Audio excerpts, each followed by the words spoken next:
Legionnaires. So earlier today I was having a conversation with a good friend of mine. I thought I'd share it with you because I thought it was pretty interesting thinking about the journey I made into photography and into video. So my friend's a photographer as well, and we were talking about how we each kind of gotten into it. Now for him, he's an artist that has the skill to draw. So I can kind of see the connection to photography because, you know, drawing is about angles, composition and stuff, and one can make the argument that photography is a lot about angles and composition. For me though, I had to sit back and think about it. I think my earliest journey into photography was because of YouTube. So I've been on YouTube for a long time, and initially when I was on this platform, most people didn't have super high quality cameras. That wasn't a thing. Most YouTubers were using their webcams or something like that. And I thought that I was ahead of the curve because I wasn't using a webcam, I was using a little camcorder. And I look back on that camcorder now and the quality of the videos I was shooting in, I'm like, yikes, but I thought at the time I was doing better than any webcam. But since early on, a lot of people weren't using, you know, these really high quality cameras to shoot their videos, I didn't feel the need to have to upgrade to anything like that. And for anybody that's watching this video that's considering starting a YouTube channel and producing content on your own, first and foremost, the content of your content is what's most important. That's more important than almost anything else. That said, you still want to have resolution, you want to have something of high quality so that when people look at it, they're not straining their eyes to see what you're trying to get them to see. But anyway, the thing with pictures in me basically came from going on family vacations. I went on family vacation and I just wanted to capture the moment. Wanted to make sure that I had these memories to come back home with. And that was in stills as well as video. And again, I was using my old camcorder and I thought I was doing pretty good. But over the course of time, the platform changed and it evolved. And I started seeing other YouTubers with like really high quality footage. So I'm looking at my footage and I'm going, this doesn't really match with what a lot of my favorite YouTubers have going on their channels. Like when I first started this channel, I was using my Samsung smartphone, using that camera in order to do my videos, and I thought I was doing pretty good with it. And I think I was, you know, my content, I feel my content was pretty good.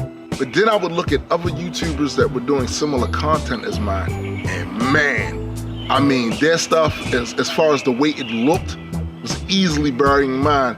And I'm not even gonna lie and tell you, I didn't start feeling a bit insecure about that.